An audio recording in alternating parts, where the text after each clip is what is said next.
miarabantsika rehetra amin'ny anaran'i Jesosy Kristy fa velonaina somatsara isika ary tonga ato amin'ity tranon'Andriamanitra ity mba hiaraka hanome voninahitra an'Andriamanitra. Dia arabaina toy izany ihany koa ianareo izay manaraka izao fotoam-pivavahana izao amin'ny alalan'ny fahitalavitra, amin'ny alalan'ny YouTube na amin'ny alalan'ny Facebook. Hoy aho amintsika rehetra, tsy handalo fotsiny ane ty taona diavintsika ity, fa Andriamanitra mindra fo, Andriamanitra le fahasoavana ka dia hita voninahitran'Andriamanitra isika. Halleluia. Andao mbola ho tohizantsika amin'ny alalan'ny tehaka izay fisaorana sy fakasana an'Andriamanitra izay. Amen. Hivavaka isika tompoko ka metrika ny fotoana mba ho tahin'Andriamanitra. Tompo Andriamanitra tsy to, Andriamanitra lehibe, Andriamanitra magaga, rainy mandrakizay. Efa eto anao ankehitriny araka ny teny nataonao, ary ndreto izahay anompo anao amin'ny alalan'ny fisaorana sy ny fakasitrahana.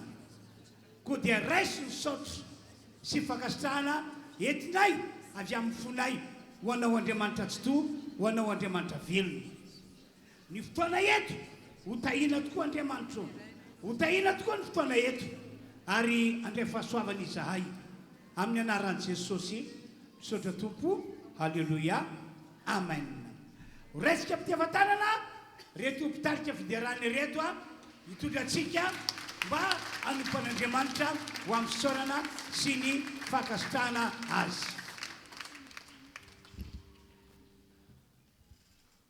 Halleluia. Hita hoe tena mendrika ho anay le tehaka teo fa niangatahako aminao androany dia andao hoe mba hitỳ tanàna mafy be ho an'Andriamanitra. Arahona kora mpifaliana izany ho an'i Jesosy. Ary manasa anao hitsangana amin'ny toerana misy anao. Ny ato anatin'ny fonay dia tena faly indray aranompo aminao androany. Ka noho izany indrindra dia manonona ny fiadanan'i Jesosy amintsika isambatan'olona izay. Mino izay androany fa tena hisaotra an'Andriamanitra amin'ny fonao rehetra ianao. Ny fisaorana sy fakasitrahana izay hoentinao ito amin'ity toerana ity androany na amin'ny hetsika manahoana na amin'ny fomba fiseho manahoana dia akasika ny fon'Andriamanitra anie izany. Amen. Ary tena ho akasitrahana anie izany androany. Sa tsy izany ve? Ianao ve tsy manam-paniriana an'izany ao anatin'ny fonao hoe rehefa hanao zavatra ho an'Andriamanitra ianao dia akasitrahany. Halleluia. Halleluia. Ka dia mino androany fa tena hitoetra aminao foana tokoa ny fiadanan'i Jesosy. Hafa kely mihitsy io fiadanana io satria tsy tahaka ny fananan'izao tontolo izao ny fiadanana misy ao anatinao. Amen. Ka androany tsika dia hanatanteraka an'ilay hoe hisaotra ny amin'ny zavatra rehetra. Raha mety aminao dia hamafiso amin'ny namanao akaikinao andao tena hisaotra amin'ny zavatra rehetra isika. Ao anatin'izany fifaliana, ao anatin'izany mety nisy ihany koa ny feretanao mafy tamin'ny ady, mety ihany koa nisy ny fijaliana, fa izao ny fantatra androany hoe misaora amin'ny zavatra rehetra. Hoy ilay mpanompon'Andriamanitra tamin'ity herinandro ity nampahery tamin'ny talata hoe atao fotsiny izay asainy atao. Ny ataontsika izany izao dia misaotra dia ataontsika fotsiny ilay izy. Amen. Fa ataontsika mpifaliana ka andaontsika hideran'i Jesosy ny amin'ity androany ity. Dia ndao mbola ity tanàna ihany satria fifaliana ny eto androany. Sisy malahelo intsony eto androany satria hideran'Andriamanitra. Ka ndao tena iravoravotsika androany isainsainy izany fitiavany, famonjeny, fitahiny, fahasoavany. Hitanao fa tsy tamby isaina sady le sy voatenenina fa ndao hifaly fotsiny tsika androany hidera azy. Ndao azy.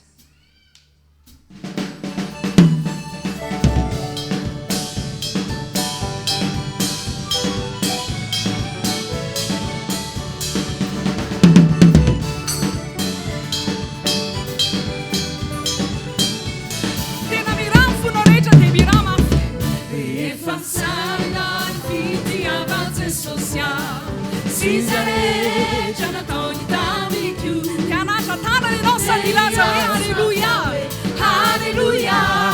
I sono quasi infiniti avanti. Re famsai dal finti avanza e social. Sisareggia natogli dammi più. Dei ans mafiawe. Alleluia. I sono quasi infiniti avanti.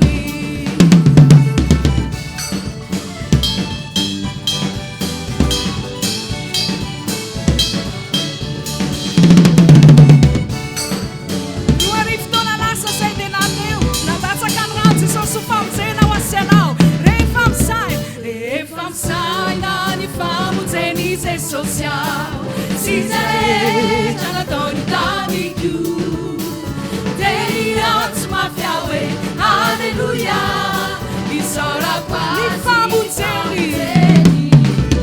e fam saina, di famo tenite social, Caesare, Anatoni, Dami, Dei Otsma Fiawe, Alleluia, Isora quasi, di famo tenite.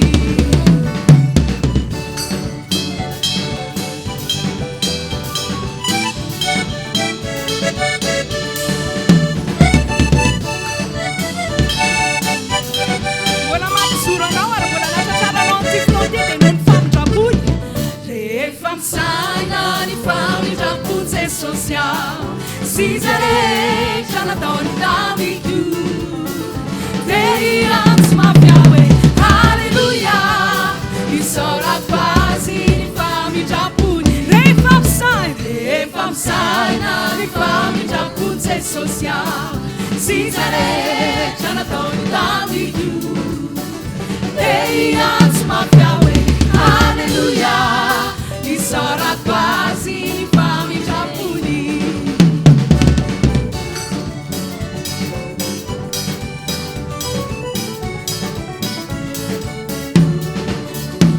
Sereja mandrai fanastana la danza sos tena vira funo rege non fa più la regia di Andron regia nel fanastana e fam saina di fanastana danza social Caesare Jonathan Dami Dei Otsma Fiawe, Alleluia, Isora quasi fanastani, e fam saina di fanastananze social, Caesare, Jonathan, Dami, Dei Otsma Fiawe, Alleluia, Isora quasi fanastani, Dei Otsma Fiawe, Dei Otsma Fiawe, Alleluia, Isora quasi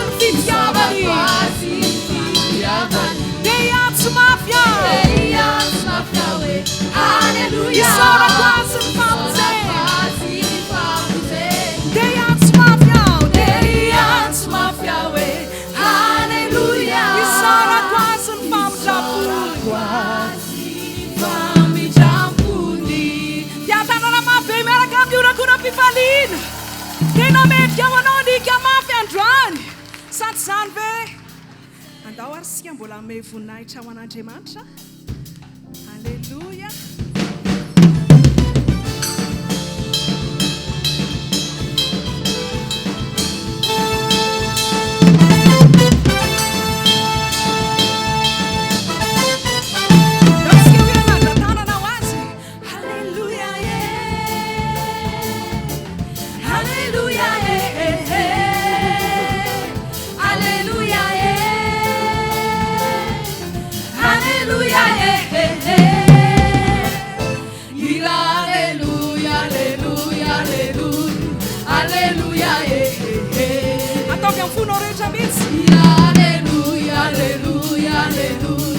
Alleluia, assaltato mafiano feo não. Alleluia, Alleluia, Alleluia, Alleluia,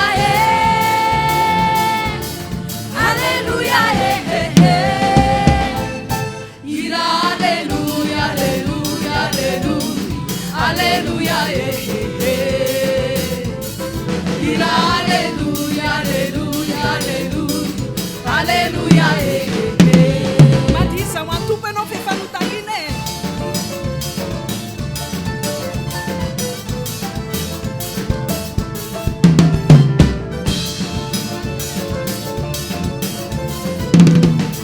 Nação funerária eu inteira não. Ela não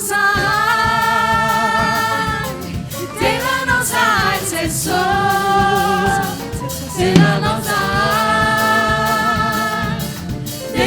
sai, se só. Della nostra, della no, della no, della nostra, se so. Della nostra, della no, della no, della nostra. A sabato bugnata na ziga. Della nostra,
Tantsika dia niakasika ny fony fisaona nataontsika aisa le tega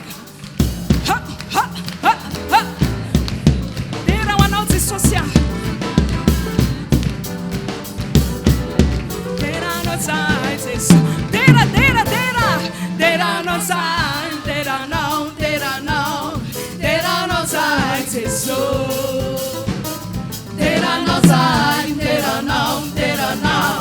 dera no sai Jesús andau e atau ura-cura que sabibi que amavi ura-cura que ura-cura que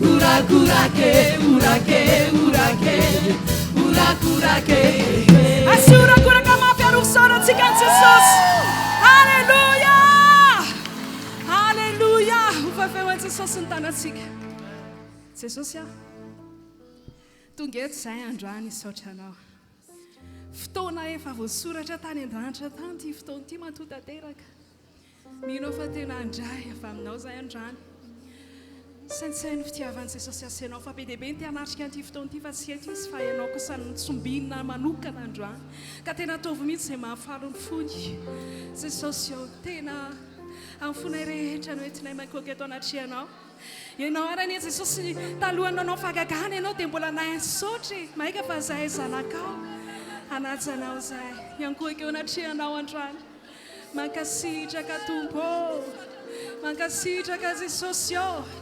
Alleluia, alleluia, alleluia, alleluia, alleluia. Saintsay ny fandriamanitra dia tsara izy. Mahafaly azy zao etsika ataonao zao. Mahakasika ny fony zao. Satria tena didiny mba haizanao miankoaka sy misaotra eo anatriany. Jesosy ianao ilay Andriamanitra tsy toa. Iza moa mihoatra anao. Mahery ianao, sy miovy ianao, mpanasitrana ianao. Jesosy mankasitraka e. Tena hoe tiana itenenina daholo ny zavatra rehetra androany fa teny moza iray androany tenena hoe misaotra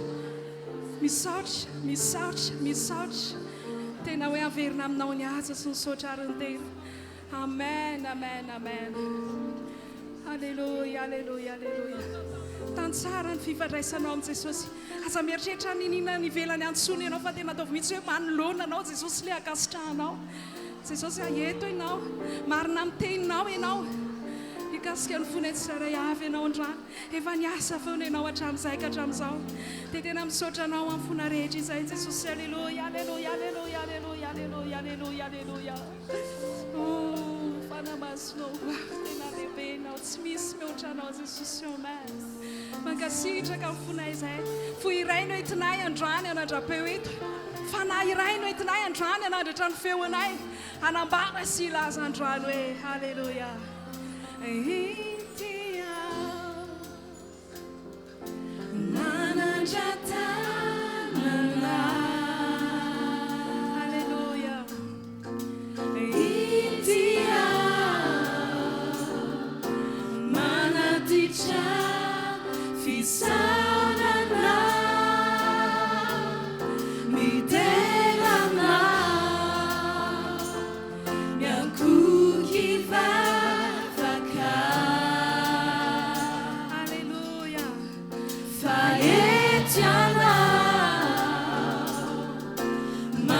manatsika ana ndao mbola veritsika ihany zany ity ao itya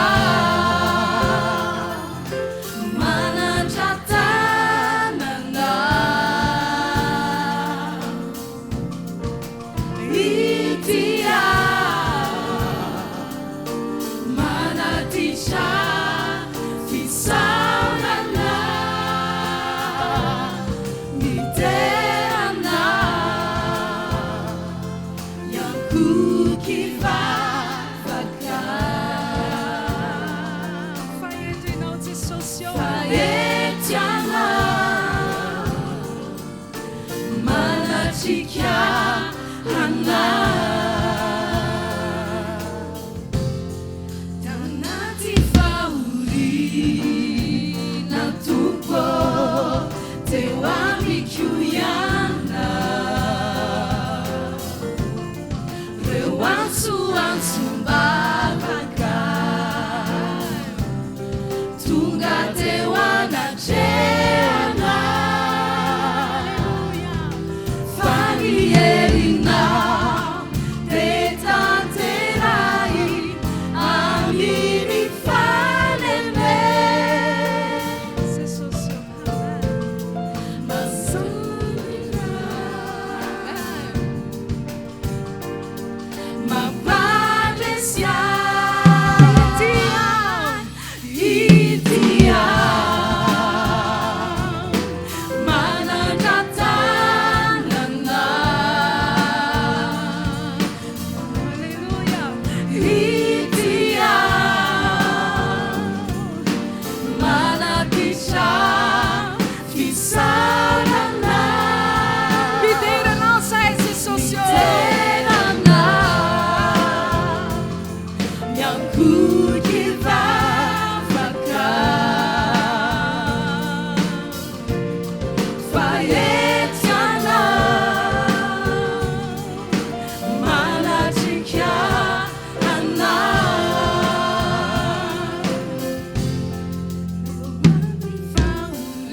faorina tompo teo amiko ihana reo antsoantsombavaka tonga teo anatrehanao zany tonga teo anatrehana lazao faniherinao tetanterai aminy faneme alleluia mampiolina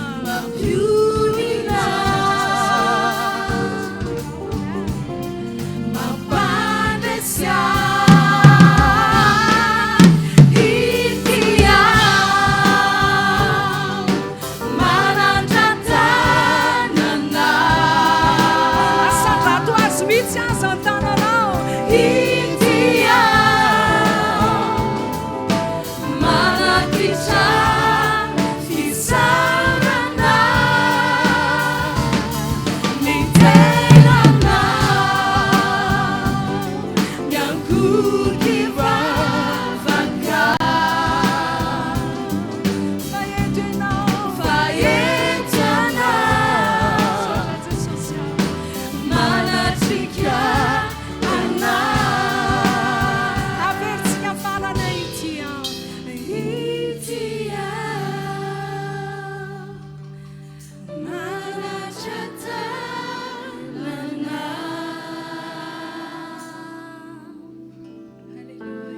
itya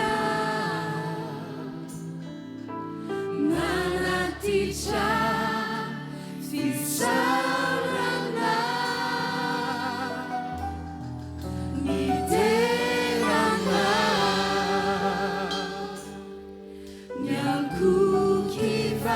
yankukivavaka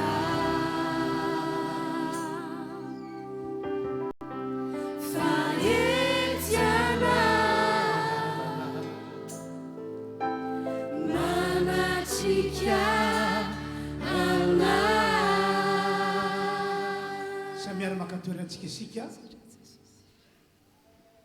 dia ho toizatsika amin'ny alan'ny afatra zay natao atsika amin'ity androandroany ity a ny fisaorana sy ny fakasitrahana an'Andriamanitra dia hotoisantsika indrainy koa rehefa avy eo amin'ny alalan'ny vavaka rotobe zany hoe tsika rehetra no ray fo ray saina hiaraka nandritra amin'ny feontsika tena ho ampilolotra-tsika fisaorana sy ny fakasitrahana an'Andriamanitra ao anatin'izany mino aho fa akasitrahan'Andriamanitra izany ka ho fitahina ho atsika amin'ity farantaona ity sy amin'ny taona vaovao iny amen na ny mpanompon'Andriamanitra pasteur Tovermany pasteur atsika Vanetsui no hitondra tenin'Andriamanitra amin'ity fotoana ity ka ho raisika amin'ity hafatanana izy ary reto kibreto mentsika toerana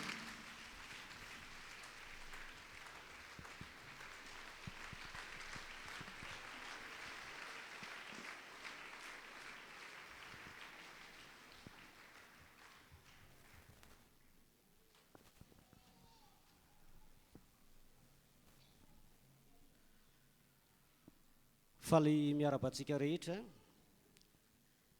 zay tonga eto amin'ity toeran'ity androany maraina manaraka an'izao fotoam-bavaka zao ho tahin'Andriamanitra ianao anasoanao manokana ny Andriamanitra ary ao anatin'izao andro vitsivitsy amaranantsika ny taona zao dia andray fahasoavana lehibe avy amin'Andriamanitra ny ianao ary Andriamanitra ny anamarina ny tenin'ny mpanompony zay efa nampitondrainy ho anao aloha hitehaka mafy be ho an'Andriamanitra isika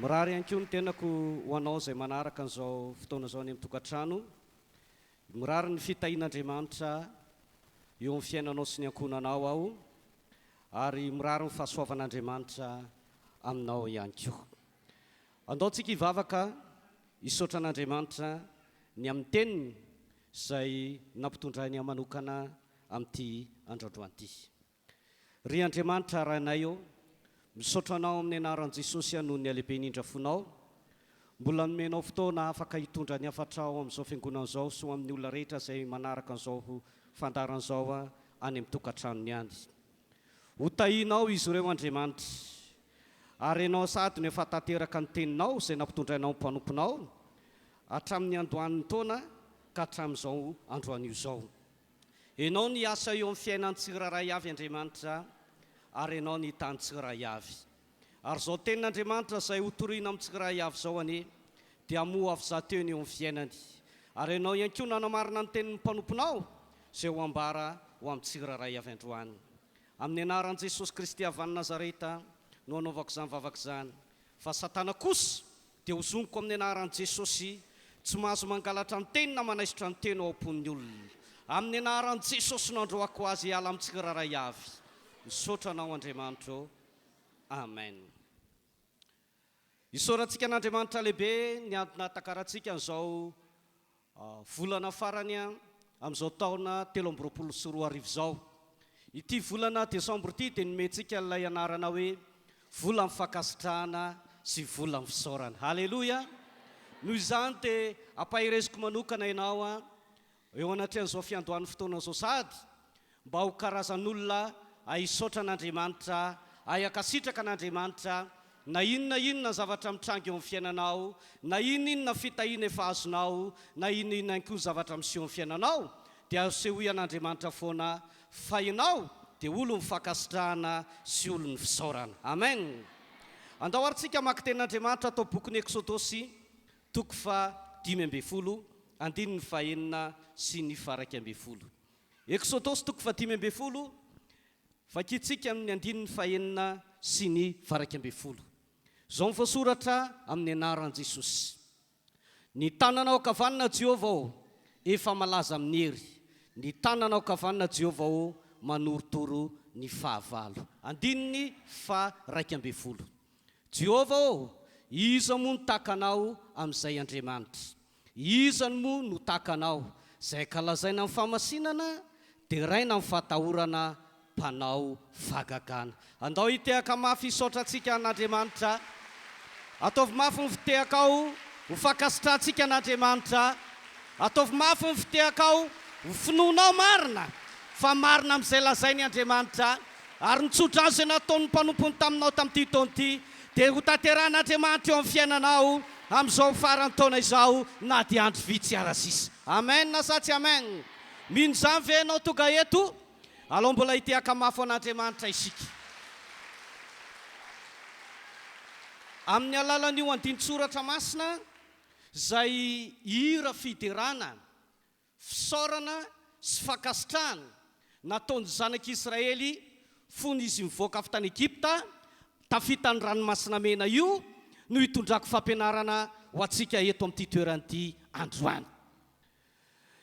Andriamanitra moa dia fantatsika fa namonjy ny zanak'Israely ary nanao fianianana fa hitina izy anafaka ny zanak'Israely eo am-pelatana amin'ny mpampahory azy ary nampanantena fa hitondra ny zanak'Israely na amin'ny fiangonan'Andriamanitra ho any amin'ny tany Kanana, ho any amin'ny tany tondra-dronono sy tantely. Aleluia, aleluia.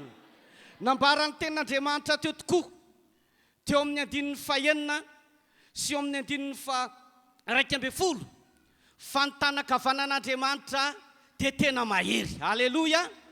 Zany hoe naseho an'Andriamanitra fa raha izy miasa dia tsisy afaka nohatra, raha izy miasa dia tsisy afaka nakana.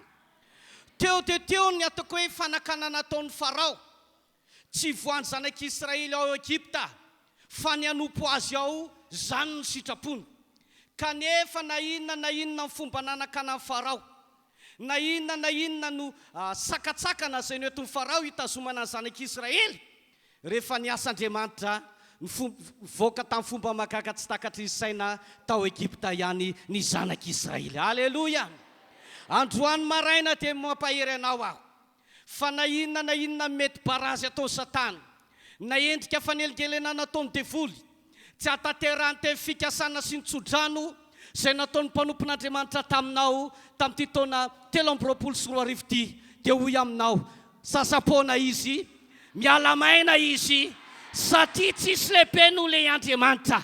Ho le tenin'Andriamanitra hoe ny tanakavananao Jehovah ô dia manorotoro ny fahavalona. Ho ataon'Andriamanitra ho anao izay mino ane izany, ho ataon'Andriamanitra ho amintsika rehetra eto ane izany, ary hoy hoe ho ataon'Andriamanitra ho aminao izay manaraka an'izao fandarana izao any amin'ny tokantrano ane izany. Mino ianao fa na inona ny zava-misy eo amin'ny fiainanao, ny anaranao dia hoe mpandresy hatrany. Aleluia. Ary aza mieritreritra mihitsy ianao hoe amarana an'izao taona zao amin'ny fomba tsotsotra, na hitsena ny taona 2024 amin'ny fomba tsotsotra, fa mino fa amin'ny fomba magaga, amin'ny fandresena lehibe, amin'ny fitahiana matretrika no amarananao ny taona 2024 sy tsenanao ny taona 2024. Aleluia, aleluia. Zao ny zavatra nitranga. Rehefa nandeha ny zanak'Israely niala tao Egypta, tsy lavitra akory tao Egypta ny ranomasina mena izay atao hoe eo amin'ny elanelana 720 sy 700 kilometatra eo. Elanelan'ny Egypta sy ny ranomasina mena. Raha ny elanelan'ny Egypta sy ny tany Kanana moa dia manodidididina any amin'ny 7,300 kilometatra, izay atao anatin'ny 12 na 15 andro any raha lala mahitsy izy. Zany hoe mbola tsy ampiatsasa-dalana akory ny zanak'Israely, mbola tsy tonga teny amin'ny atsasany akory ny zanak'Israely tamin'ny lalana nampanantenan'Andriamanitra azy, dia efa nisy adina trehany tahaka amin'ny teny hoe ho tanteraka ve le teny izay nampitondran'Andriamanitra Mosesy mpanompony, ho tonga any amin'ny tany Kanana ihany ve zanak'Israely, ho tonga any amin'ny tany tondra-dronono sy tantely ihany ve zanak'Israely tamin'io fotoana io. Fa ny zavatra mahafaly raha lasana bavy, rehefa Andriamanitra ny teny, rehefa Andriamanitra nametraka ny teny eo amin'ny mpanompony, tsy maintsy tanteraka izany. Aleluia. Zay no mahatonga anahy mampahery anao androany. Na dia efa hifarana ary ny taona, azo isaina amin'ny ratsan-tanana sisy, dia ho tapitra ty taona 2024 ity, dia oka ino ianao fa na inona ny teny izay nampitondran'Andriamanitra amin'ny mpanompony, napetraka Andriamanitra ny tao mpanompony, tsy maintsy ho tanteraka eo amin'ny fiainanao zany. ary na dia hoaty toka ny taona 420 dia mihoatra lavitra n'io zany ara no iainanao satria Andriamanitra dia marina amin'ny teniny. Matoky Andriamanitra raha lasana bavy matoa Andriamanitra ny teny dia tokony ho fantatrao fa anao zavatra izay. Tsy anao na inona mihitsy Jehovah Tompo raha tsy efa nilaza ny heviny tampaminany mpanompony. Ary io Andriamanitra io dia tsy mitovy amintsika zanak'olombelona hoe mora mivadipadika, mora miova hevitra rehefa misy zavatra sarotrarotra lalovana. Tsy bataka an'izany fa hoy izy tsy olombelona ka andainga na zanak'olombelona ka nenina fa rehefa niteny dia tsy maintsy efaiko, rehefa nilaza dia tsy maintsy toaviko. Halleluja, halleluja. Ka na inona ny endrika tahaka ny ranomasina mena izay mety lalovanao ankehitriny dia mifalia, miravoravo, akasitrao Andriamanitra fa ianao dia tsy maintsy tafita, ianao dia tsy maintsy toka any amin'ny arive, ianao dia tsy maintsy toka amin'ny tanjona tsenam-panantenan'Andriamanitra aminao tamin'ny alalan'ny mpanompony. Halleluja, halleluja. Ary izao no nahafinaritra, tsy niandry ny zanak'Israely hoe ho toka any amin'ny tany Kanana, ho toka any amin'ny tany tondra-dronosy tantely ilay nolazain'Andriamanitra sy nampanantenan'Andriamanitra azy, vao nisaotra sy nakasitraka an'Andriamanitra fa mbola teny an-dalana izy na dia nisy ranomasina mena rano lalovany dia nasehony foana hoe nakasitraka an'Andriamanitra izy, nisaotra an'Andriamanitra izy ny amin'izany fitondran'Andriamanitra azy zany sy izany fitantanan'Andriamanitra zany. Amen. Noho izany raha lasaina bavy izay manatrika eto, aoka ihany koa ho tahaka izany fiainana zanak'Israely zany no fiainantsika ankehitriny. Aza vela ny trangan-javatra izay misy eo amin'ny fiainanao no hamaritra ny fomba fanomponao an'Andriamanitra. Maro amin'ny olona manko rehefa mahatsiaro tahina izy dia hainy ny mifaly, hainy ny misaotra, hainy ny makasitraka an'Andriamanitra. Fa rehefa mbola tsy tonga amin'ilay nieritreretany ny zavatra miseho amin'ny fiainany, eny mety mafimafy noho izay aza dia maro amin'ny olona no mitanondrika, maro amin'ny olona no kivy, maro amin'ny olona no monomonina. Fa ianao tonga eto amin'ity toeran'ity, asehoy fa na inona mitranga eo amin'ny fiainanao dia olo mifakasitrahana, olo fisaorana an'Andriamanitra izasy anao. Alao itiaka mapeo an'Andriamanitra isika rehetra. Halleluja.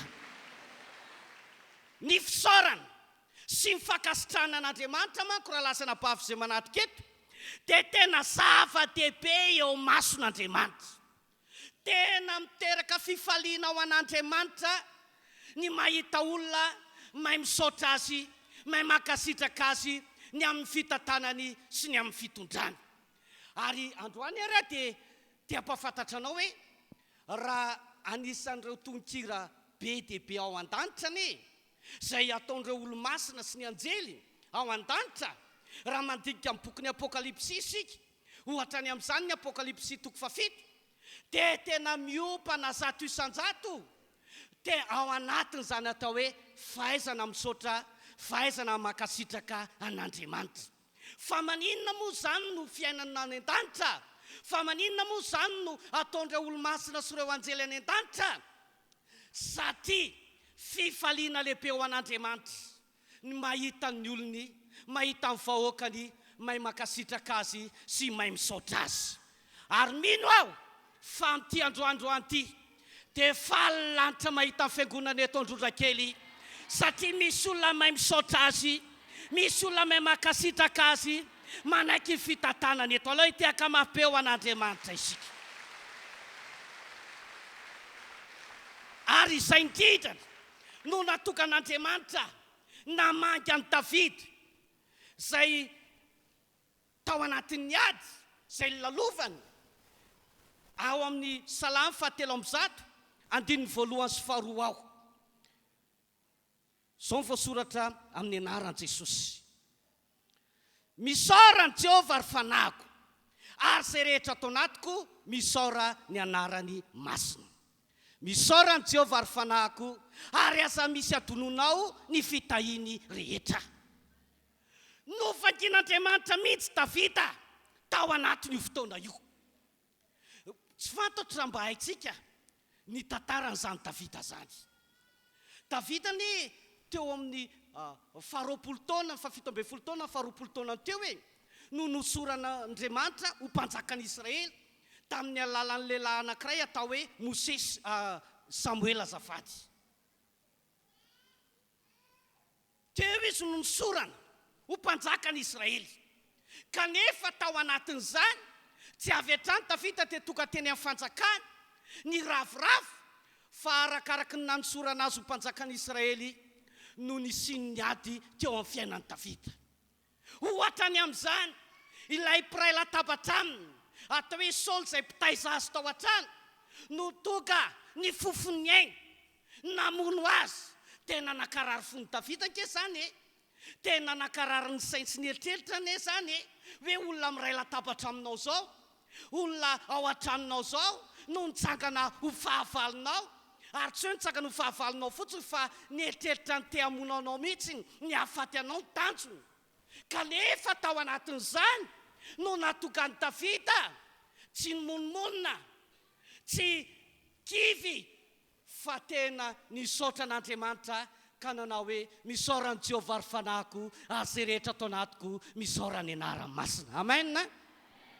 Tsy mifafan'ny Davida ihany no nisaotra sy nakasitraka an'Andriamanitra tamin'io fotoana io, fa ny fanahin'i Davida mihitsiny, lay fanahy tao anatiny, lay maha-olona azy ao mihitsiny no tena naseho tamin'Andriamanitra hoe Andriamanitra za ty na inona fitondranao ahy, na inona fitantananao ahy, na mifanaraka amin'ny saiko na tsy mifanaraka amin'ny eritreritra, dia za dia hipetraka olo fisaorana sy olo fakasitrahana anao foana. Aleloia. Amen na sa tsy amen? Amen na sa tsy amen? Misy olona afaka ho amin'izany fe eto amin'ity toerana ity androany maraiky. Alao itiaka mafy an'Andriamanitra izy. Aleloia.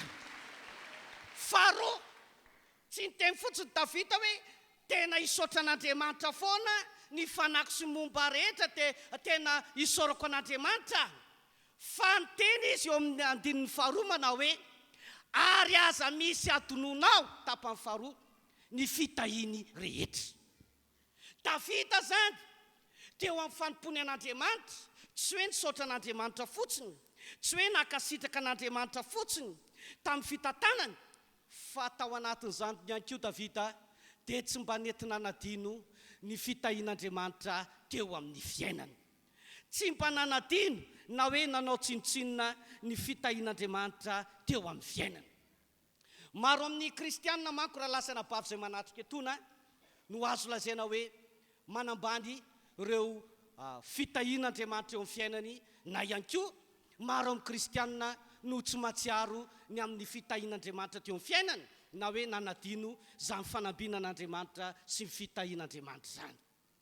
Amin'ny fotoana nefany anadinonao ireo soa rehetra nataon'Andriamanitra anao, dia hanomboka ho adinonao ihany koa ny misaotra an'Andriamanitra. Hanomboka tsy ho fiainanao intsony ny makasitraka an'Andriamanitra. Raha midika zany dia izao, mba hatokanao hisaotra an'Andriamanitra foana, hiakasitraka an'Andriamanitra foana eo amin'ny tontolo-piainanao rehetra, dia hoy ten'Andriamanitra hoe aoka tsy ho adinonao ny fitahiany rehetra. Amen. Tsy ireo karazana fitahiana izay mety nahafaly anao ihany, na ireo voaingakaingana ihany no tokony ho tsaronao, fa na dia ny 20 taona lasa tany ihany ary, na dia ny 30 taona lasa tany azy, dia tokony ho tsaronao foana ny amin'izany fitahian'Andriamanitra ary tsy ho adinonao mandrakizay. Fa ny fahatsiarovanao an'izany ho Davida dia matokanao tena anana fiainan'ny fisaorana ary anana fiainan'ny fakasitrahana eo anatrehan'Andriamanitra. Aleloia. Inona moa raha lasaina bavy izay manatrika eto no matoga amin'ny Baiboly mampirisika antsika tena hisaotra sy hiakasitraka an'Andriamanitra. Matoa tenin'Andriamanitra mampirisika, matoa tenin'Andriamanitra manentana hoe aoka olo fisaorana ianao, aoka olo fakasitrahana ianao, dia misy antony lehibe ao amin'izay fotoana izay. Misy dikany lehibe na hoe vokatsogoavana azontsika amin'ny alalan'izany atao hoe fisaorana sy fakasitrahana an'Andriamanitra izay. Ohatra ny amin'izany ny Filipianina 4:9 izay fahaitsika sy fantatsika mazava tsara. Filipianina 4:9. Vaky toy izao ny ten'Andriamanitra amin'ny anaran'i Jesosy Kristy. Aza manahy na amin'inona na amin'inona, fa aoka ny fivavahana sy ny fifonana mba ny fisaorana no entinareo manambara ny fangatanareo amin'Andriamanitra amin'ny zavatra rehetra. O Paoly tamin'ny fiangonana tao Filipi, aza manahy na amin'inona na amin'inona. Io Andriamanitra izay vavahantsika io raha lasana bavy dia mitaky ny olona rehetra izay manantona azy, mitaky ny olona rehetra izay mitady ho famonjeny mba tena olona atoty azy sy olona tena ino azy isika. Haleloia! Zany no tadiavin'Andriamanitra. Ahoana ho voasoratra any amin'ny bokin'ny Hebreo any, fa raha tsy amin'ny finoana dia tsy misy azo atao azahoana sitraka aminy. Fa izay rehetra manantona an'Andriamanitra dia tsy maintsy mino fa misy izy sady mpamalisoa ho an'izay rehetra mazoto mitady azy. Manambara tsara izay ten'Andriamanitra izay, fa na iza ny olona hitady an'Andriamanitra, mila mifamonjen'Andriamanitra, mitady fitahiana amin'Andriamanitra, dia mila mino fa hain'Andriamanitra atao ny manome an'izany olona izany. Haleloia! Ary tsy hoe mila mino fotsiny ilay olona, fa tena mila matoky an'Andriamanitra ilay olona fa omen'Andriamanitra azy izay zavatra ilainy rehetra. Haleloia! Izay matoka anao mampahery anao, aoka ho velona amin'ny fanantenanao. Na dia ataoko hoe tsy nisy zavatra nitranga teo amin'ny fiainanao nandritrin'izay 12 volana izay, na dia ohatrany tsisy fisehon-javatra raha teo amin'ny fiainanao nandritrin'izay 12 volana izay mihoatra kely, dia hoy aminao, na dia andro vitsivitsy ara-sisan'ny amaranantsika taona dia mbola hain'Andriamanitra ataony zavatra rehetra eo amin'ny fiainanao. Izy ilay Andriamanitra mifakakana ho ny Baiboly, magaga amin'ny zavatra rehetra. Haleloia! Amen na sa tsy amen? Ka raha ny ranomasina mena raha ny sokafana nataony ho tonga-tany maina no diavin'ireo zanak'Israely, inona manakana an'Andriamanitra tsy hamany olana eo amin'ny fiainanao? Inona manakana an'Andriamanitra tsy hamatsy anao? Fa hoy hamatsy anao. Ny famatsiana rehetra ao anao dia ho tanteran'Andriamanitra anao amin'izao farany taona izao. Haleloia! Izy ilay Jehovah mpamatsy, afaka mamatsy fanasitrananao anao izy, afaka mamatsy vahaolanao amin'ny fiainanao izy, afaka mamatsy izay rehetra ilainao ny Andriamanitra ao. Aloha hitiaka mafy an'Andriamanitra isika. Fa ny condition amin'Andriamanitra dia hoe aoka ho hitan'Andriamanitra fa olona mino sy matoky azy ianao. Tena matoky ianao fa ho tanteran'Andriamanitra aminao izany. Tsy hoe amin'ny taona 524 vao ataon'Andriamanitra izany ny tsodrany napetrak'Andriamanitra dia amin'ity taona 324 ity. Haleloia! Tsy hoe amin'ny 424 vao ataon'Andriamanitra izany, fa ny afatra Andriamanitra izay nampitondra ny mpanompony dia amin'ity taona 324 ity. Noho izany, aka hitsinjaka sy hipitaka hatramin'ny ao anaty fonao, fa na inona nirinao tamin'Andriamanitra, na inona ny fangatanao tamin'Andriamanitra, na manao na ntsodrana tao mpanompon'Andriamanitra taminao, ho hamarin'Andriamanitra aminao izany e, ho tanteran'Andriamanitra aminao izany. Fa aoka tena olona mino ianao, aoka tena olona matoky azy ianao. Haleloia! Amen na sa tsy amen? Dia ho Paul ao amin'ny Filipianina 4:9 teo. Aza manahy na amin'inona na amin'inona, fa aoka amin'ny fivavahana sy ny fifonana mba mifisaorana no entinao reo manambara fangatanareo amin'Andriamanitra amin'ny zavatra rehetra. Fantatrao ve ny tiany Paul tenenina any amin'izany? Ary io tanteraka ny fisalasalana ao anatinao, ary io tanteraka ny tsy finoana ao anatinao, fa aoka tena olona mino ianao izy. Haleloia! Amin'ny fomba ahoana ny fomba nehoanao ilay finoana dia tsy inona akory fa mazava tsara hoe amin'ny fisaorana noentinareo manambara ny fangatanareo amin'Andriamanitra reo zavatra rehetra. Haleloia. Zany hoe ny fisaorana azy ataonao zany, ny fankasitrahana azy ataonao zany dia fanambaranao lehibe ao anatin'Andriamanitra fa ianao io zaty dia olona finoana, olona fatokiana an'Andriamanitra zato isan-jato. Haleloia. Amen.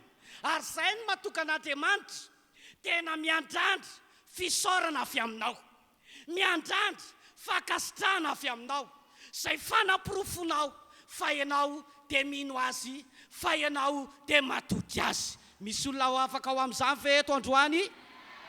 Haleloia. Ho anao any amin'ny tokantrano any ankoa dia asy eo anatin'Andriamanitra fa olona mino azy ianao, olona matoky azy ianao amin'ny alalan'inona? Amin'ny alalan'ny fisaorana sy mifankasitrahanao an'Andriamanitra. Raha midika zany io tenin'ny Paoly apôstôly io dia hoe sitomy amin'ny alalan'ny fisaorana ataonao sy mifankasitrahana ataonao, ny valim-bavaka sy ny tsodrano rehetra izay nataon'Andriamanitra ao am-bavan'ny mpanompony. Haleloia. Tahaka miteny an'izany izy hoe sitomy amin'ny alalan'ny fisaorana sy ny fankasitrahana ataonao, ny fangatahana rehetra sy ny vavaka rehetra, ny tsodrano rehetra izay nataon'ny mpanompon'Andriamanitra ho anao. Amen. Zany hoe afaka isy fahagagana hitranga zany amin'ny alalan'ny fisaorana izay avoaka ny vavanao, amin'ny alalan'ny fankasitrahana izay avoaka ny vavanao. Aloha hitehaka mafy be ao an'Andriamanitra isika. Haleloia. Indray andro tokoa raha lasana bavy izay manatrika etona dia nahitako karazan'olona izay nanana olana lehibe teo amin'ny fiainany. Tena olana ara-bola ary tena olana goavana. Fa anisany torohevitra, anisany toromarika izay nataoko taminy teny hoe tena mahaiza misaotra, mahaiza makasitraka an'Andriamanitra ianao. Haleloia. Na dia mbola ao anatin'izao ady atrehanao zao ary dia mahaiza misaotra foana, mahaiza makasitraka. Isaorana an'Andriamanitra fa rehefa zany ny fiainany, zany nataony dia tahaka ny hoe aingana le valim-bavaka, aingana fataterany teny fikasana, ny fatateraka ny olana ara-bola teo amin'ny fiainany olona. Marina izay lazain'Andriamanitra. Mampahery anao ny tenin'Andriamanitra androany, na ianao eto amin'ity toerany, na ianao any amin'ny tokantrano, mba tena ahitanao any Andriamanitra olon'ny fisaorana, dia ahitanao any Andriamanitra olon'ny fankasitrahana. Amen sa tsy amen? Antaony hamaky tenin'Andriamanitra tsika, Marka 4:20 andininy 4:20. Marka 4:20 andininy 4:20. Koa lazaiko aminareo, na inona ny tonononareo amin'ny fivavahana sy angatanareo, dia mino fa efa nandray anareo dia ho azonareo izany. Ao anao voasoratra, na inona nangatanareo sy tonononareo amin'ny fivavahana, dia mino fa efa nandray ianareo. Haleloia.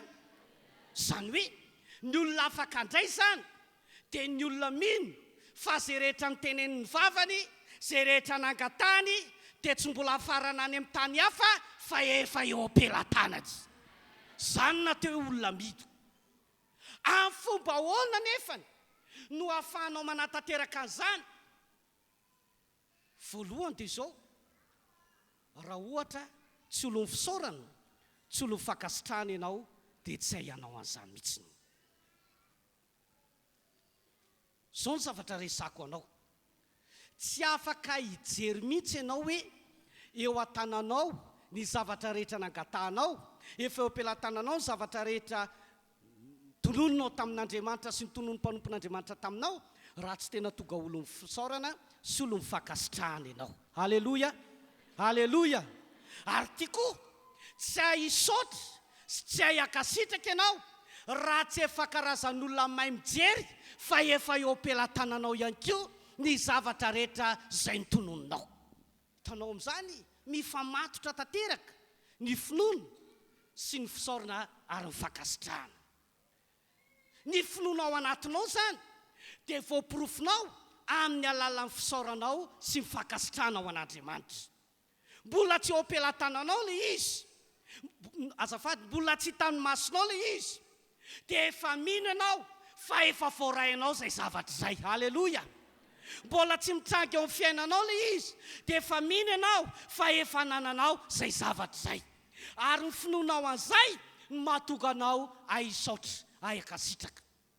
Zay nkeny natonga zanak'Israely na dia mbola tsy tonga tany amin'ny ranomasina, mbola tsy tonga tany amin'ny tany Kanana ary izy, fa vao teo amin'ny 700 kilometatra teo fotsiny ny lalana vitany, dia efa fisaorana sy fakasitrahana an'Andriamanitra no nataony sy naloaka ny vavany. Haleloia. Amen na sa tsy amen? Amen na sa tsy amen? Aleo etiaka mafy an'Andriamanitra isika rehetra. Haleloia. Dikan'izany raha lasana pafy izay manatrika etony dia hoy amantsy anao, porofoy amin'ity androany ity, aseho io hitan'Andriamanitra, ataovy mahita anao ny lanitra fa ianao dia olo ny fisaorana sy ny fakasitrahana. Ary ny fanaporofonao an'izany dia fisotomanao ny fitahiana, fisotomanao ny valim-bavaka ho tanteraka aminao sady ao anatin'ity taona 2024. Amen na? Amen. Ary aoka tsy ny vavanao fotsiny no ahisaotra an'Andriamanitra, aoka tsy ny lelanao fotsiny no hisaotra an'Andriamanitra, fa Davida teny any amin'ny Salamy 7 vakitsika teo hoe, ny ao anatinao ray manontolo, ny ao anatinao rehetra dia tena asehoy an'Andriamanitra fa olona mahay misaotra, olona makasitraka azy ianao. Amen na? Amen. Za mino fa raha zany ny fiainanao, ho tahian'Andriamanitra ianao amin'izao farantaona zao, ho ambin'Andriamanitra ianao amin'izao farantaona zao. Mino zany ve ianao? Mino zany ve ianao? Zay rehetra mino dia anao amen na sady horakoraka mafy be ho an'i Jesosy. Haleloia. Mino ve ianao fa ain'Andriamanitra atao no matateraka ny tenin'ny mpanompony eo amin'ny fiainanao amin'ity farantaona ity? Asivy horakoraka mafy be ho an'Andriamanitra zady. Asivy horakoraka mafy be ho an'Andriamanitra zady. Aza miandry anazy ho tanteraka, zay ianao vao hino, zay ianao vao hisaotra, zay ianao vao akasitraka, fa hoy dia izao dia asehoy izany, fa zany no hatanteraka ny tsodrano eo amin'ny fiainanao. Amen na sa tsy amen? Zany no hatanteraka ny valim-bavaka eo amin'ny fiainanao, satria zany no ambaran'ny Baiboly fa olon'ny finoana ianao. Haleloia. Haleloia. Vonina venao anao an'izany amin'ity androany ity, tsy ho lavan'ny tenin'Andriamanitra zay toriko aminao. Fa andaontsika hitsangana, andaontsika hitsangana, efa nisaotrantsika tamin'ny fiandohan'ny fotoana, nisaotrantsika tao anatin'ny fotoana rehetra eteo, fa hoy aho hoe andao asehontsika eo anatren'Andriamanitra fa olon'ny fisaorana sy ny fakasitrahana isika. Amen na sa tsy amen? Hoy aho hoe sotomy ao amin'ny alalan'ny fisaorana sy ny fakasitrahana ny valim-bavaka ao amin'ity taona 2024. Haleloia. Na dia mbola ao anatin'ny ady ary ianao, ao anatin'ny aretina ianao, ao anatin'ny tsy fisina ianao, ary ohatra mametra-panontaniana hoe efa ho farana ny taona inona no atao? Hoy ny anaranao dia mpandresy, ny anaranao dia mpandresy, ary tsisy zanak'Andriamanitra resy anaty zany. Amen na? Melohan'ny ivavahako ivavahantsika dia aloha ijoro vavolombelona fotoana fohy kely ho anao nisy fotoana melohan'ny natongavako taontsy dia tany amin'ny faritra atao hoe Antalaza ay. Roa ny zanakay tamin'izany fotoana izany anankiroa ny zanako tany Antalaha. Tao anatin'ny 3 volana tany anaty ala tanàna atao hoe Lanjarivo sy Ambinamfanina no Katrasa. Saotra an'Andriamanitra lehibe aho fa tao anatin'izay heritaona sy tapany angambany niendraiketako ny asa tany, nisy fiangonana 13 nitsangana tao amin'ny toerana io. Ary anisany batisa voalohany natao raha tsy diso dia teo amin'ny 100, dia ny faharoa nanao 200.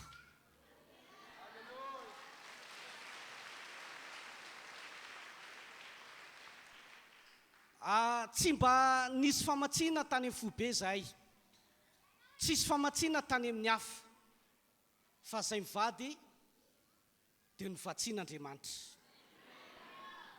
Tao anatin'ny 3 volana mihoatra angambany na enim-bolana latsaka kely dia nisy fotoana tsy nihinananay varina indray vary tao anatin'izay fotoan'izay. Ary tsy mba olo ny fitarainana na nandefa tatitra tany amin'ny ray aman-dreniko ara-panahy hoe pasteur, zay ato tsisy sakafo. Saotra an'Andriamanitra nisy letsia teo tokotany dia ino no haninay? Nisy voasary teo tokotany dia ino no haninay? Nisy mananasy tamin'izany dia ino no haninay? Ary tsy mba nieritreritra nitady hena zany tamin'izay fotoan'izay. Fisaorana sy fakasitrana nataonay tamin'Andriamanitra ny amin'ny fitondrany sy ny fitantanana amin'ny fiainanay. Misaotra ny Tompo, tafavoaka soamatsara ny asa, mpandresy tamin'ny ady rehetra natrehanay izay. Ary ny tena nahafinaritra anay dia izao, tsy maty zahay vady miaraka amin'ny zanako na tsy nihinam-bary ara. Velona soamatsara ty mbola mitondra ny afatr'Andriamanitra aminao ty androany. Fantatrao ve Andriamanitra dia afaka mamatsy anao amin'ny zavatra rehetra. Alleluia. Aroya mantsy anao, aoka olo fatokina n'Andriamanitra ianao. Na dia fotoana fohy ara sisa ny amaranao ny taona, tsy maintsy mpandresy ny anaranao, tsy maintsy tafity ianao. Aroya, raha misy karazana aretina ary zay tsapanao ohatra ny tsy mety raisinao nandritrin'izay taon'izay, tonoko amin'ny anaran'i Jesosy.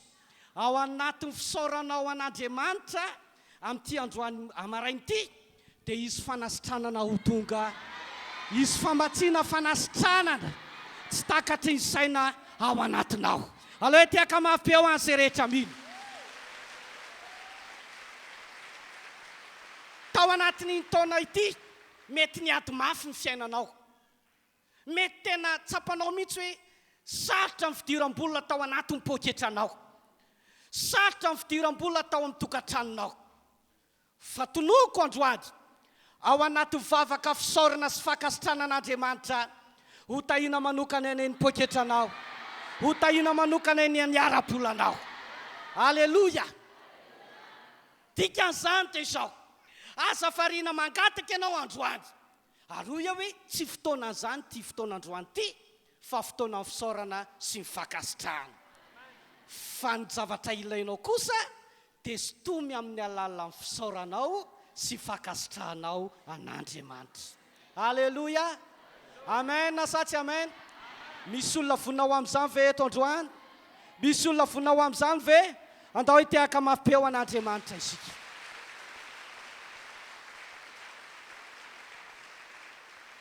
Agatantsika ny groupe de lance raha afaka mandroso asandrato ny tananao androany, dia manomboka mivavaha ianao, manomboa ianao misaotra an'Andriamanitra, manomboa ianao makasitraka.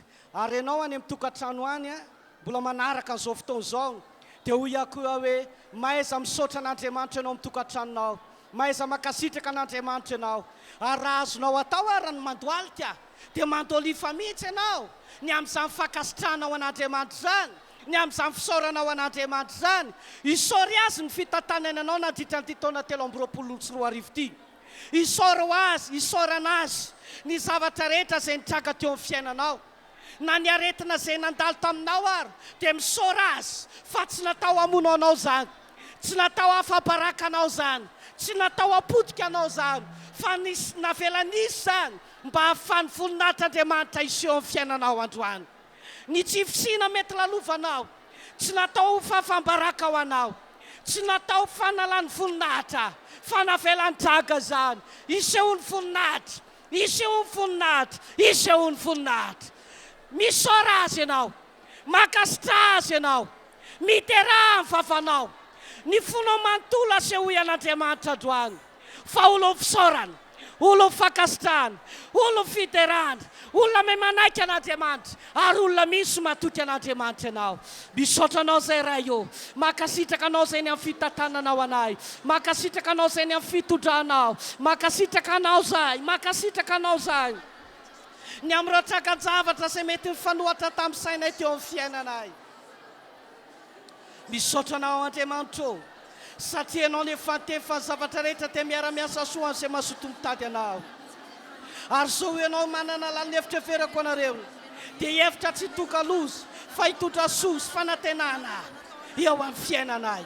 Ko androany Andriamanitra o, na inona zava-misy, na inona zavatra nitranga, na inona zavatra niseho teo amin'ny fiainanay, ndreto zahay aniposatroponinahitra eo tongotra aho, amoaka amin'ny fisaorana, amoaka amin'ny fakasitrahana amin'ny vavanay, amin'ny fonay manontolo ho anao Andriamanitra o.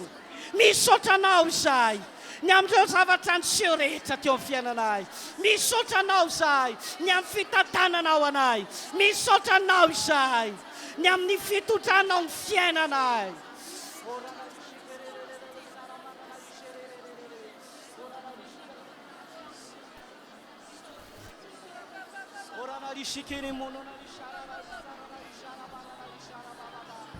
Mivavay ianao, misaora azy, ny fonao manontolo mihitsy asehoy azy androany. Ataovy tena hibantsina anao ny lanitra, ataovy tena hibantsina anao ny lanitra, ataovy tena andona ny ampon'Andriamanitra mihitsy ny vavaka fisaorana, ny fakasitrahana amin'ny loka amin'ny vavanao androany. Ataovy hiakasika amin'ny fon'Andriamanitra. Halleluja.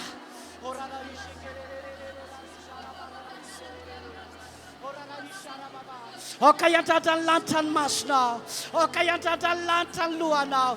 Hisaotra azy, akasitraka azy, anaiky fitodrano. Ho fanehoanao fa olona mino ianao, olona mino ianao, olona matoko fitantanana ianao.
Vavanao atsantsa.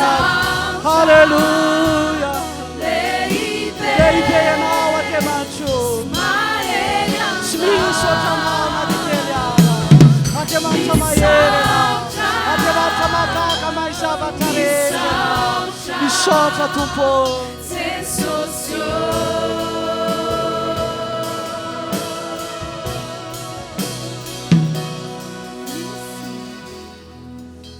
Te hivavaka ho anao anatin'izany fekura moramora zany.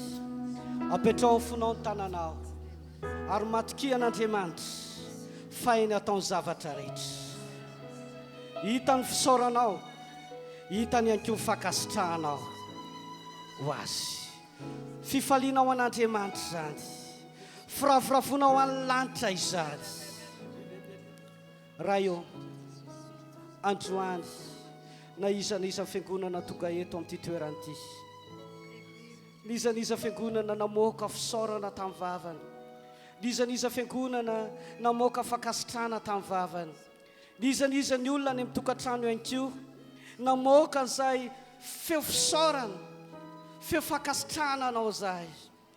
Raha eo hitsinjo azy manokana ianao amin'izao farany taona izao, ny teny izay nampitondrainao ny mpanomponao, ny vavaka izay napetraka ao taon'ny mpanomponao, ny fangatana rehetra izay nataony teo anatrehanao, ho amarinanao aminy ane zany. Tsy misy olona na dia ray ary amarana ny taona amin'ny alahelo. Tsy misy olona na dia ray ary hitsena ny taona 420 amin'ny alahelo.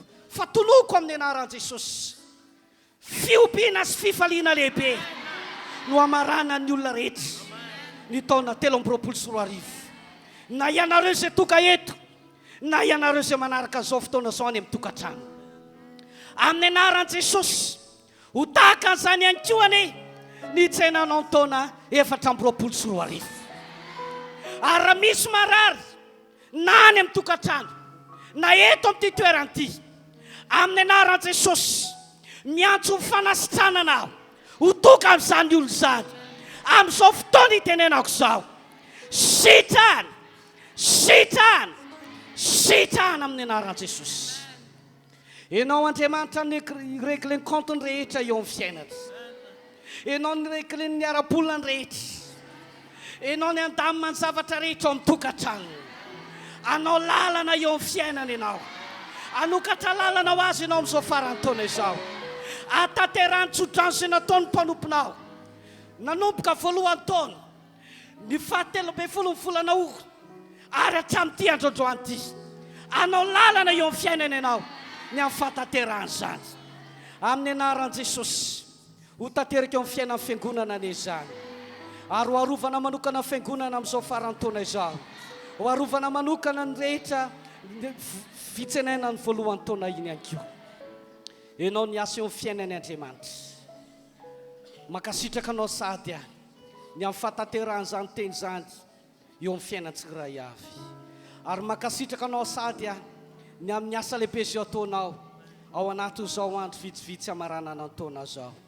Omena ianao ny dera Lazara voninahitra, manombo misaotra azy ianao, manombo makasitraka ary manombo mahita fataterahany teny fikasana, manombo mahita fataterahany tsodrano eo amin'ny fiainanao, manombo mahita ny amin'ny fataterahany tsodrano izay nataon'ny mpanompon'Andriamanitra eo amin'ny fiainanao, manombo mahita ny amin'ny fataterahany valimbavaka izay nitolononao tamin'Andriamanitra. Mahita, manombo mahita dia ho azonareo izany, ho tanteraka aminareo izany. Aoka hita ny masonao, aoka hita ny masonao androany, na ianareo any amin'ny tokantrano na ianareo eto amin'ity toerana manombo mahita fa izay rehetra hita ny masonao dia ho ataon'Andriamanitra eo amin'ny fiainanao.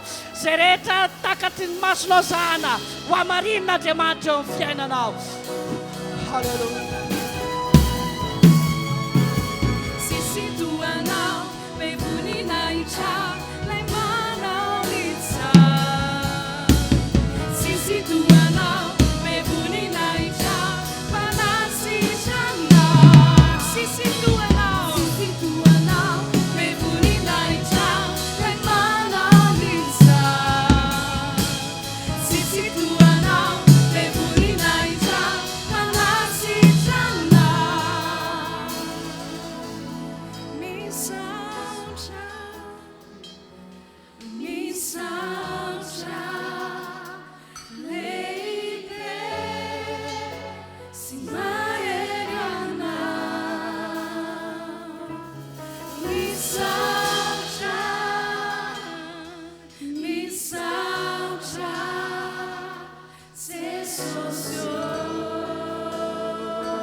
Makatoerana tompoko.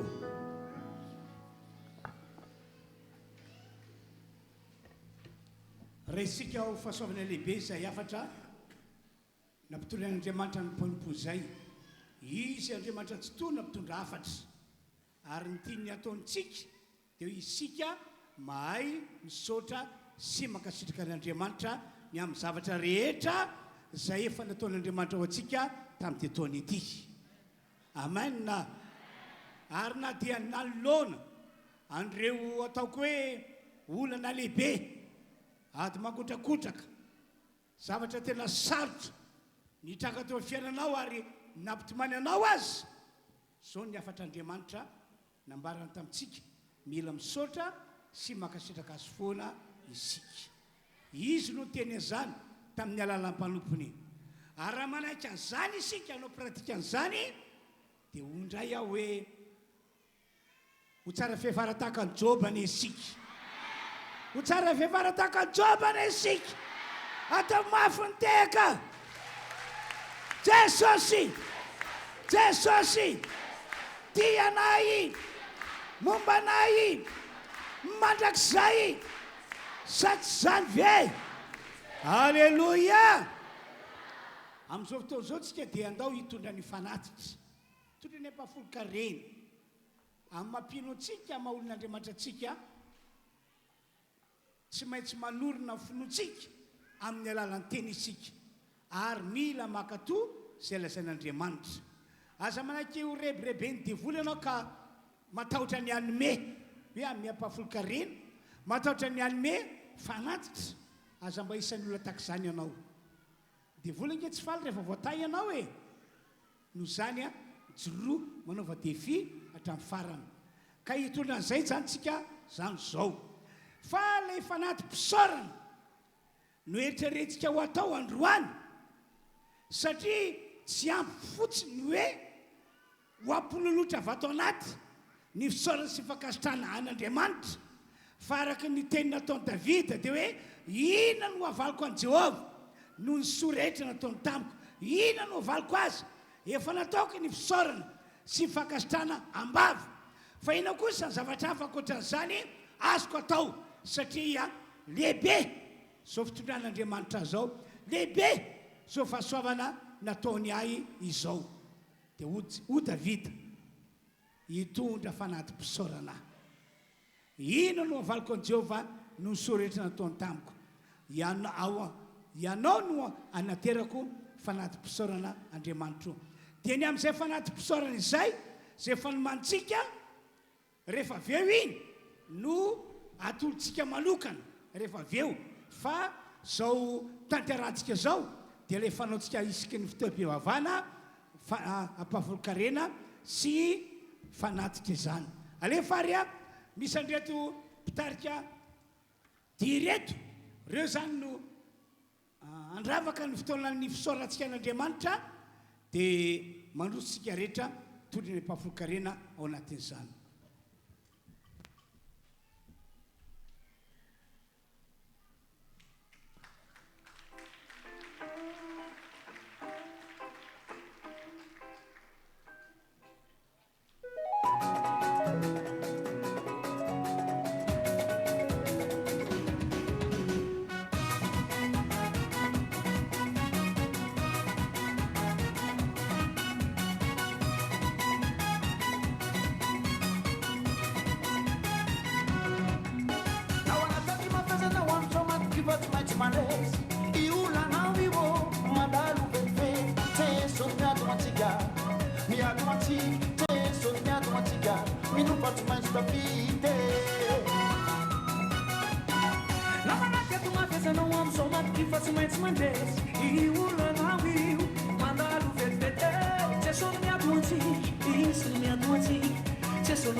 Ci metti sta vita, a ne danza non tanziche.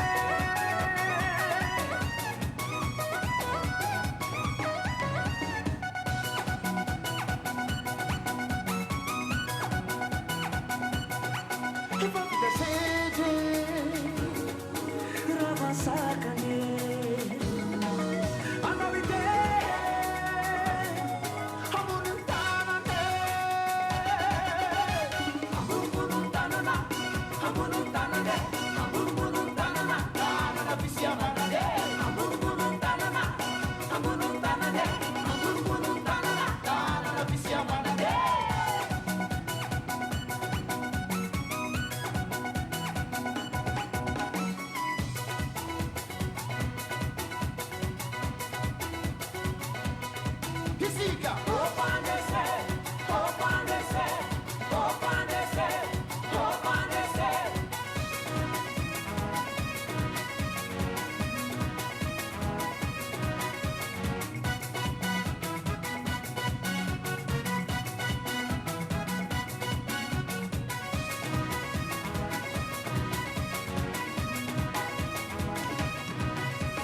Ci metti la vita, ne cantano tarciche. Ci metti la vita, ne cantano tarciche.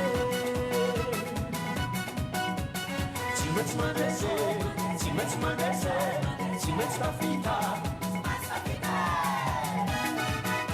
ne cantano tarciche.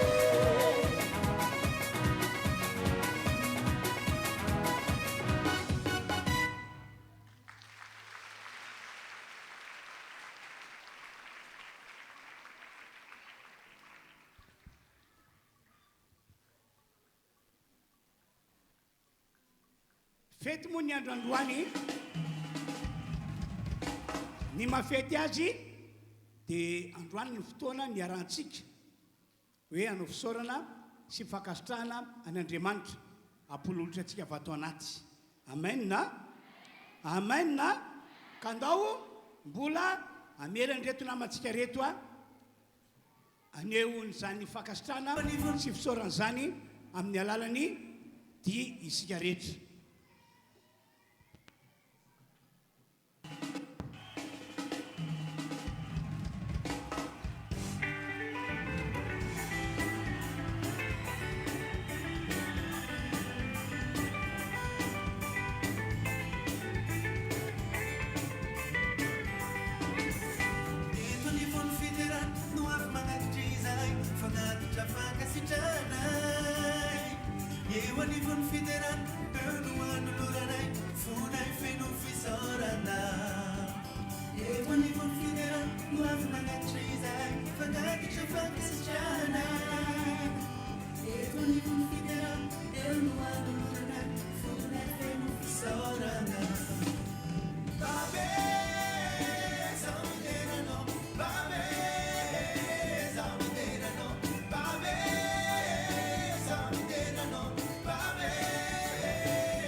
Babe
dia araka ny efa nambarako teo moa zany a hitondra ny fanatim-pisaorantsika no resoa nataon'Andriamanitra ho antsika tamin'ity taona ity na no resoa nataony ho antsika tao anatin'izay taona maro nanompotsika an'Andriamanitra izay.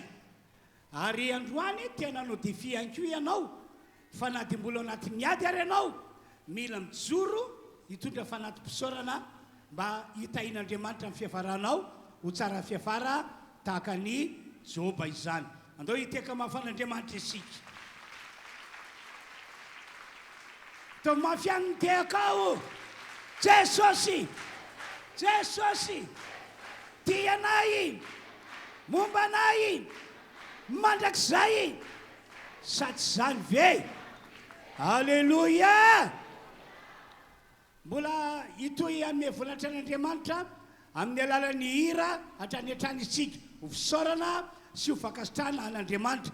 Ianareo any an-tanàna any amin'ny toerana misy anareo manaraka zao fitaom-pivavahana izao amin'ny alana fahitalavitra na Facebook na YouTube zany dia aoka ianareo mba handray anjara hideran'ny tompo amin'ny alalan'ny hira fa akasitrahana izany tompoko. Alefa azy.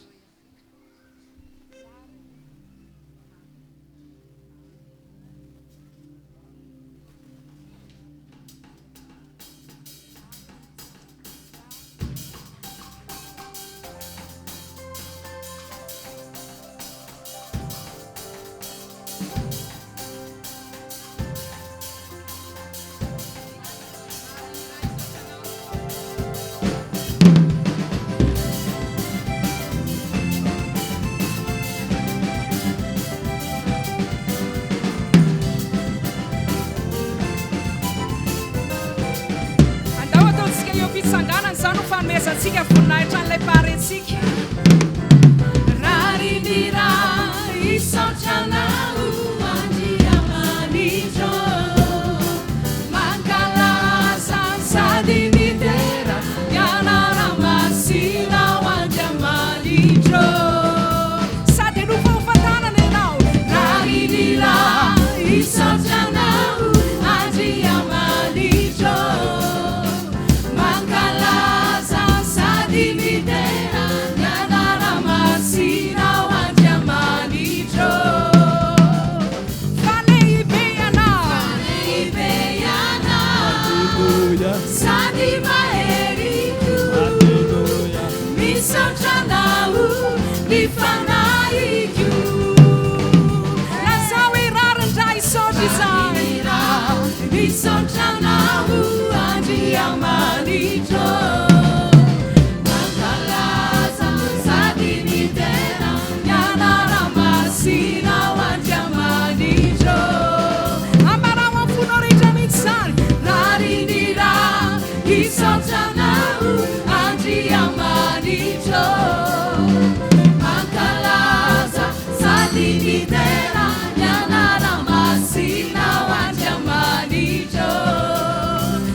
Sotra n'Andriamanitra ny amin'ny fotoam-pivavahana izay tondraan'Andriamanitra antsika teto tamin'ity andro androany ity. Andriamanitra Ray malala, rainay tsara indrindra izay ny an-danitra. Ndreto izahay olonao, zanaka naterakao tao amin'i Jesosy, maneho fisaorana sy fankasitrahana anao tamin'ny fitondrana sy fitantananao anay tamin'ity taona 2024 ity. Ndreto izahay misaotra sy mankasitraka anao ny amin'ny zavatra rehetra izay efa nataonao teo amin'ny fiainanay tamin'ity taona ity, tany amin'ny 2 taona, tany amin'ny 3 taona, tany amin'ny 4 taona. Miolika eto rehetra ianao zahay Andriamanitra, satria mendrika omena izany fisaorana sy fankasitrahana izany ianao. Misaotra ihany koa fa na dia mafy ary ny dolana taminay dia mbola ataonay ny fisaorana, manahevitra hiverana anay ianao, manana lalana hitondrana anay ianao amin'ny anaran'i Jesosy. Misaotra Tompo, halleloia, amen. Ny voninahitra ny ho an'Andriamanitra irery any. Dia ny filazana moa